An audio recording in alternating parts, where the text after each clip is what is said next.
ओम शांति। आज 29/4/2024 प्रातः मुरली महावाक्य। मीठे बच्चे, ये सच्चा सच्चा सत का संग है ऊपर चढ़ने का। तुम अभी सत्य बाप के संग में आए हो, इसीलिए झूठा संग में कभी नहीं जाना। प्रश्न: तुम बच्चों की बुद्धि किस आधार पर सदा बेहद में टिक सकती है? उत्तर: बुद्धि में स्वदर्शन चक्र फिरता रहे। जो कुछ ड्रामा में चल रहा है ये सब नूंद है, सेकंड का भी फर्क नहीं पड़ सकता। वर्ल्ड की हिस्ट्री ज्योग्राफी रिपीट होनी है, ये बात बुद्धि में अच्छी तरह आ जाए तो बेहद में टिक सकते हो। बेहद में टिकने के लिए ध्यान पर रहे कि अब विनाश होना है। हमें परम धाम माना ऊपर अपने घर वापस जाना है। पावन बन करके ही हम घर जाएंगे। तो बाबा क्या कहते, तुम्हें अभी रूमानी बाप सब कुछ समझाते हैं कि तुम कैसे 84 जन्म लेते लेते जन्म मृत्यु का खेल खेलते खेलते तमो प्रधान बन के सुख जो कागविष्टा समान है उसके पीछे मेरे में फंस गए हो। और बाबा समझाते हैं मनुष्य कैसे तमो प्रधान से सत्व प्रधान बनते हैं, और ये भी बाप खास तुमको पहले समझाते हैं और तुमको फिर औरों को समझाना है। बाबा कहते तुम बच्चे अभी पारस बुद्धि बन रहे हो, हाँ, क्योंकि सतयुग में होते ही है पारस बुद्धि, जो युग अभी कलयुग के बाद आने वाला है, तो तुम उसमें जाने की तैयारी कर रहे हो। तो यह है तुम्हारे लिए पुरुषोत्तम संगम युग। गीता का एपिसोड इसको ही कहा जाता है। लेकिन तुम जब पत्थर बुद्धि से पारस बुद्धि बनते हो तो गीता सुनाने वाला तो भगवान खुद है, मनुष्य नहीं सुनाते। तुम आत्माएं सुनती हो और फिर औरों को सुनाते हो। इसको ही कहा जाता है रूहानी नॉलेज। जो रूहानी भाइयों को तुम सुनाते हो तो यहाँ पे आत्माओं की वृद्धि होती है, तुम जानते हो। बाबा स्वयं परमधाम से ऊपर से आके, जिसको ऊपर वाला कहते हैं, तो वो कहाँ से आएगा? ऊपर से आएगा ना। तो बाबा आज याद दिलाते हमें, तुम जानते हो बाबा आकर के सूर्यवंशी चंद्रवंशी डायनेस्टी स्थापन करते हैं, लेकिन किसके द्वारा? ब्रह्मा मुख वंशावली ब्राह्मण कुलभूषणों के द्वारा। तो बाप तुम्हें क्या देते हैं? ब्रह्मा के वाणी का मुख कमल से भगवान का गीत कौन सा निकला जो भगवान वाचे कहा? बाप श्रीमत देते हैं। यह समझने की बातें हैं, दिल पर नोट करना है। यह तो बहुत सहज है, यह है दुख धाम।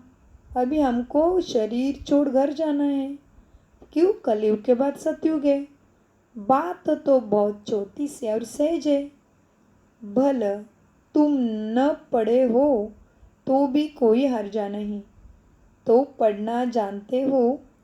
हाँ, जो पढ़ना जानते हैं उनसे फिर सुनना चाहिए। शिव बाबा है सब आत्माओं का बाप, तो अभी उनसे सुख शांति का वर्षा लेना है। तो क्या करना पड़े? बाप पर निश्चय करेंगे तो स्वर्ग के सारे सुख के मालिक माना वर्षे के अधिकारी बनेंगे। तो क्या करो? बाबा कहते छोटे हो बड़े हो बूढ़े हो जवान हो, पढ़े लिखे हो अनपढ़ हो, कोई बात नहीं। सहज राजयोगा मेडिटेशन द्वारा जिन्होंने पढ़ा है उनके द्वारा सुन के स्वयं को, परमात्मा को, कर्मों के और सृष्टि चक्र को जान लो, तो तुम स्वर्ग सुख के अधिकारी बन सकते हो। कानों के द्वारा सुन के समझ लो। क्या समझना है? अंदर में भी, दिल के अंदर, मन के अंदर, अंदर में भी अजपा जाप चलता रहे। क्या?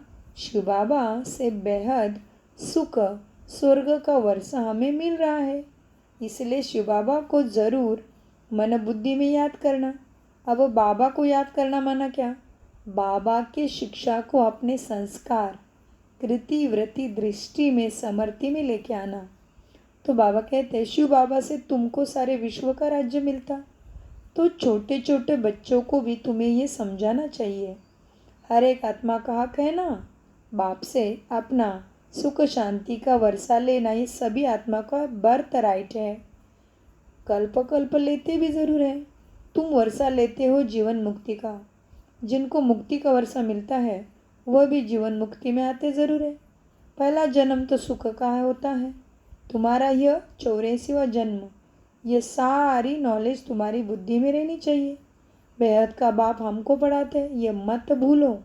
देहधारी कभी भी सदगति का ज्ञान दे ना सके।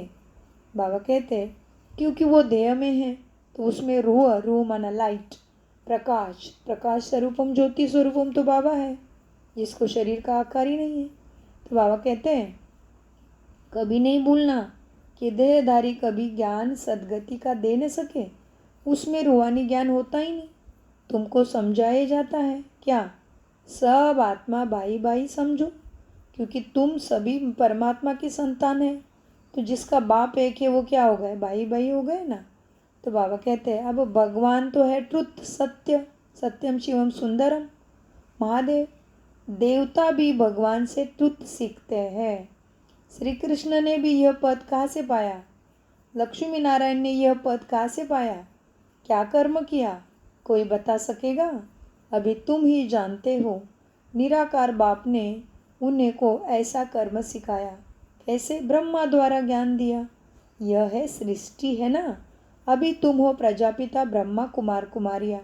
तुम्हारे पास ये नॉलेज है, रूहानी बाप की नॉलेज तुम्हारे पास है। तुम समझते हो अब भगवान को जान गए हो। तुम समझते हो हम भगवान को जान गए। ऊंचे ते ऊंचे वह निराकार परमपिता परमात्मा शिव बाबा है। उसका साकार रूप नहीं है, उसको शरीर का आकार नहीं। इसलिए ज्योतिर्लिंग में पूछते 3 रेखाएं हैं उसके ऊपर और एक आँख दिख रहा है। ये सब आँख क्या है, रेखाएं क्या है, ये जानिए सहज राजयोगा मेडिटेशन के द्वारा। मेडिटेशन भी मन की और सुख शांति का मेडिसिन है। मेडिटेशन से ही सब कुछ ठीक होना है। इसलिए जो फ्री में सिखाया जाता है, निःशुल्क सिखाया जाता है, मानवता के सेवा के अंतर्गत मानवता की निःशुल्क सेवा की जाती है। सो मनुष्य के सुख शांति के लिए निरंतर सेवा कर रहा है। इसीलिए राजयोगा मेडिटेशन ब्रह्म कुमार कुमारियाँ सहज राजयोगा मेडिटेशन निःशुल्क फ्री में सिखाया जाता है। तो ज़रूर अपने नज़दीकी ब्रह्म कुमारी सेंटर में जाके सहज राजयोगा मेडिटेशन ज़रूर जानिए। क्यों? क्योंकि सांसों का भरोसा नहीं है। तो ऐसे समय में हम जी रहे कि हमें पता ही नहीं कब किसको काल खा लेगा। इसीलिए बाबा कहते हैं तुम समझते हो हम भगवान को जान गए हो। ऊंचे ते ऊंचे वह निराकार परमात्मा है, उसका साकार रूप नहीं। बाकी जो भी देखते हो वह सब को आकार है, साकार शरीर है ना। तो बाबा कहते हैं मंदिरों में भी लिंग देखते हो, अर्थात उनको शिवलिंग को शरीर का, हाथ पैर का आकार नहीं है। ऐसे नहीं कि वो नाम रूप से न्यारा है, नाम तो है ना। हाँ, और सब देहदारी के नाम पढ़ते हैं, सबकी जन्मपत्री भी है। शिव बाबा तो है निराकार, शरीर का आकार नहीं, उनकी जन्मपत्री भी नहीं। श्री कृष्ण है नंबर 1। शिव जयंती भी सब मनाते लेकिन अर्थ नहीं जानते। शिव बाबा है निराकार और सभी का कल्याणकारी। बाप आते हैं तो जरूर वर्षा देंगे। उनका नाम है शिव। वो बाप, टीचर, सदगुरु तीनों ही एक ही हैं। कितनी अच्छी रीति बाबा पढ़ाते हैं। तो ज़रूर राजयोगा पढ़ना चाहिए, मुरली का ज्ञान खुराक अमृत पीना चाहिए और अपनी सदगति अपने परिवार के लिए छत्र छाया बनना चाहिए। अच्छा, मीठे मीठे से खिलाते बच्चों प्रति बाप दादा का गुड मॉर्निंग याद प्यार। रूहानी बाप की रूहानी बच्चों को नमस्ते। हम रूहानी बच्चों की रूहानी बाप दादा को याद प्यार, गुड मॉर्निंग, नमस्ते। धारणा के लिए मुख्य सार, इस दुख धाम का बुद्धि से संन्यास कर शांति धाम और सुख धाम स्मृति में रखना है। बाप की व अपनी सच्ची सेवा करनी है। सबको रूहानी नॉलेज सुनानी है। 2, अपनी सत्ययुगी जन्म सिद्ध अधिकार अपना सतयुगी जन्म सिद्ध अधिकार ज़रूर लेना है। अधिकार लेने के लिए एक बाप में पूरा निश्चय रखना है। अंदर से अजपा जाप करते रहना है। पढ़ाई रोज ज़रूर पढ़नी है। वरदान, सर्व संबंधों की अनुभूति के साथ प्राप्तियों की खुशी का अनुभव करने वाले तृप्त आत्मा भव। वरदान का विस्तार है। जो सच्चे आशिक है वह हर परिस्थिति में, हर कर्म में सदा प्राप्ति की खुशी में रहते हैं। कई बच्चे अनुभूति करते हैं कि हाँ, वह मेरा बाप है, साजन है, बच्चा है, लेकिन प्राप्ति जितनी चाहते हैं उतनी नहीं होती। तो अनुभूति के साथ सर्व संबंध द्वारा प्राप्ति की महसूसता हो, ऐसे प्राप्ति और अनुभूति करने वाले सदा संतृप्त रहते हैं, संतुष्ट रहते हैं। उन्हें कोई भी चीज़ की अप्राप्ति नहीं लगती। जहाँ प्राप्ति है वहाँ तृप्ति ज़रूर है।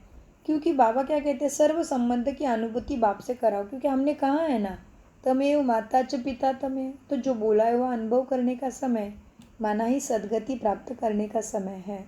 स्लोगन, निमित्त बनो तो सेवा की सफलता का शेयर मिल जाएगा। हाँ, शेयर होता है ना, शेयर होल्डर, तो वैसे निमित्त बनो। मतलब मैंने किया नहीं, परमात्मा कर रहा है, मुझे निमित्त बनाया है, बाबा सब कुछ करा रहा है मेरे द्वारा। ये सदा स्मृति में रखो। मैं तो हमने करके खुद को कहाँ लेके आए हैं, समझ रहे हैं ना। हम खुद तमो प्रधान कलाहीन बन गए हैं ना। तो बाबा कहते हैं स्लोगन में, निमित्त बनो तो सेवा की सफलता का शेयर मिल जाएगा। ओम शांति, ओम शांति, ओम शांति। मीठे प्यारे बाप दादा का अनगिनत पदम गुना शुक्रिया, शुक्रिया फरिश्तों।